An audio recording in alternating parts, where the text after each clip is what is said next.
Let's go, Bills Mafia. You know what time it is. Prime time action this week for the Mafia. On the road, down in Miami. It's kind of like our second home. I feel like, man, the way that we go down here, scorch them fish all the time. But hit that like button on the front end and don't forget to subscribe because you know we got to talk about this here Thursday night football matchup. And yeah, man, the first thing I would say is this. Does it suck to play on a Thursday night? Absolutely. But the positives of this particular Thursday night, number one, is week 2. We are as fresh as you're going to be right now. And ultimately, it doesn't have the same type of negative impact that it would have if it was October, November, or later the end of the year. The other positive that I like about this particular matchup is we're in Miami in September, but on Thursday night, man, we know the only time or the times that we've traditionally struggled in Miami is when it's September, it's hot as heck, and now you're dealing with the elements, the fatigue, right? This isn't that. We know what it is when it's at nighttime. Now it's just my guys are better than your guys, which has been the case. And I mean, when we're talking about the matchups, we know it starts with Josh. Him versus Tua, man, Josh got to be the better player, and we know what Josh does, baby. 9 times out of 10 in this matchup, he's the better player. So that's the one that we definitely got to book, though, man, because when Josh puts on that cape, man, and does what he does and keeps the turnovers low, like we saw last week, 4 touchdowns, 1 turnover, man, it was a great day for the team, right?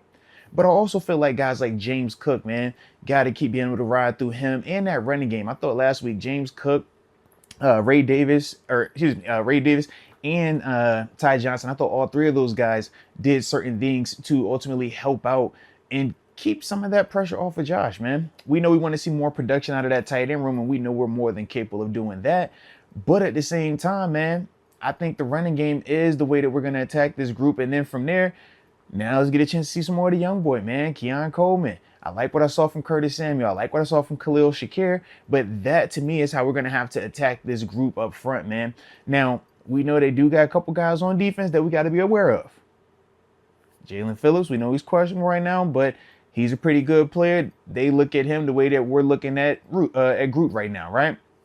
But then we also think about Jordan Poyer. We know he used to rock with us. Now he's over there.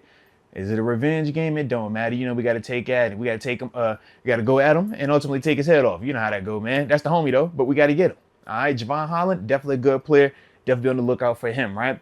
But to me, man, this is one of those ones where if Josh does what he's supposed to do, baby, it ain't going to matter. All right, because he's like that. Now, defensively, we know what they got over there. It's a track meet, man. All right, Tyreek Hill, Jalen Waddle, speed. We know the running back room. Fast. Whether you're talking Raheem Mostert, who's questionable right now, whether you're talking Devon A-Chain, fast as heck right now as well, man. Both of those dudes, man, along with those receivers, yeah, it gets real. So for us, the way that we've traditionally done it, we play a lot of nickel. Now we know with Terran being already ruled out, it's going to be a Cam Lewis opportunity. And Cam played really well last week. So I'm definitely excited to see what he does again. But more importantly, this is the type of week where your pass rush has to win. Talking Gregory Rousseau, Von Miller, they accounted for 4 sacks last week. We're balling out of control. We need that type of production again, that type of hostile environment to keep Tua from feeling comfortable and feeling like he has a lot of time to take some of these deeper shots downfield to Tyreek or Jalen Waddle. And as anybody that's watched these matchups with Tyreek and Jalen being a part of the matchups now, tackling the catch is paramount. We saw just last year, man. Nothing crazy going on, but Jalen Waddle catches a 10-yard pass. We don't tackle it. Turns to a 50-yard touchdown. That can't happen. We got to tackle the catch, man. But I feel like as long as we do that, they're going to have a difficult time moving the ball on us, man, because defensively, we got guys at all 3 levels, man, and that's what you want to see. But let me know your thoughts, though, on this matchup, man. How you feeling about it? You know, I like us going down there, coming back with some new sushi. You know how we do, man.